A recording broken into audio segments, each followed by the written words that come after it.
The year is 2018. The place, a small town in North Carolina. A man is driving home from work when his phone vibrates. It's a text message from his wife. Nothing out of the ordinary.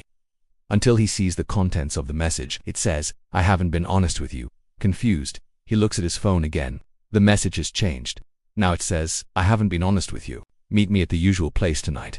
I have something to show you." Curious, he drives to the place mentioned in the message, a secluded spot near an old mill. He waits, watches, but his wife never shows up. Then his phone vibrates again.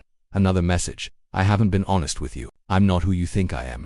Suddenly his phone is buzzing with similar messages, all of them from his wife. Was she hacked? Did his phone get infected? He doesn't know. He just keeps receiving messages.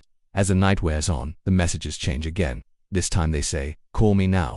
He hesitates, then calls the number provided. It's his wife's phone, but when he hears her voice on the other end, it's not his wife. She sounds confused. She asks, "Who is this?" He realizes his phone has been hacked and his identity stolen, but his case is far from unique. In reality, millions of similar cases are being reported around the world. It seems like every day there's news of massive data breaches, phone companies, social media sites, banks and hospitals. Sensitive information being leaked, malware infections spreading fast and millions of devices under attack. What's happening? How are these attacks happening? Is anyone behind it? The answer to the last question is yes. There's always someone behind such attacks. In most cases, it's not governments or armies. It's individuals, people with extraordinary knowledge of technology and even more extraordinary determination.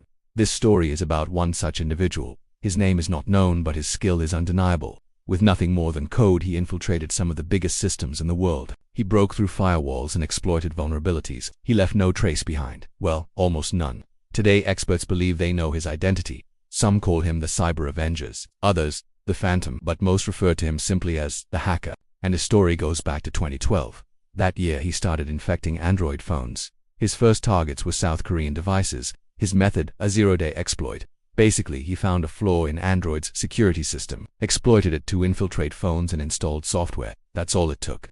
The first domino had fallen. Next, he moved to apps. He would create malicious software, upload it to app stores and infect anyone who downloaded it. It spread quickly. To make it worse, he also exploited Apple iOS soon. His malware was on iPhones too, but he wasn't done. He infiltrated email services, social media platforms and messaging apps. He used every opportunity to gather data. And by 2016, he controlled 1 billion phones. Imagine the amount of data he had access to. Private chats, location details, contacts, photos. Every single device he had infected was a window into someone's life, and he had access to all of them. How did he do it? By stealing identities.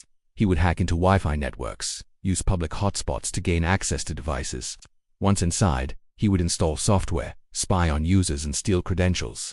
Then he would use those credentials to infect others.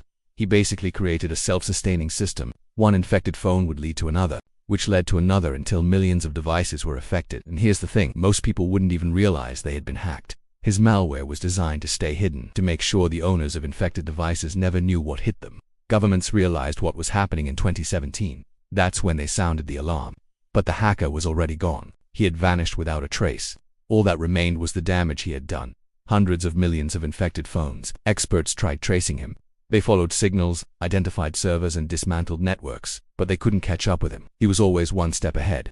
Some believe he was a lone genius, a modern-day Robin Hood who exposed government and corporate corruption. Others suspect he was part of a government program, a cyber soldier who disappeared after the job was done. But the truth is, no one knows who he was. What we do know is the impact of his actions. The stolen data, the leaked messages, the exposed bank details, the privacy invasion. The hacker's legacy isn't just about cybercrime, it's about the times we live in. In an age where everything is online, where everything is connected, one person can make the whole system crumble. And when that person has nothing to gain and everything to lose, the possibilities are endless. So while the hacker's identity remains a mystery, his impact will be felt for years to come. Because in the game of cat and mouse between hackers and authorities, one thing is certain, the chase is on.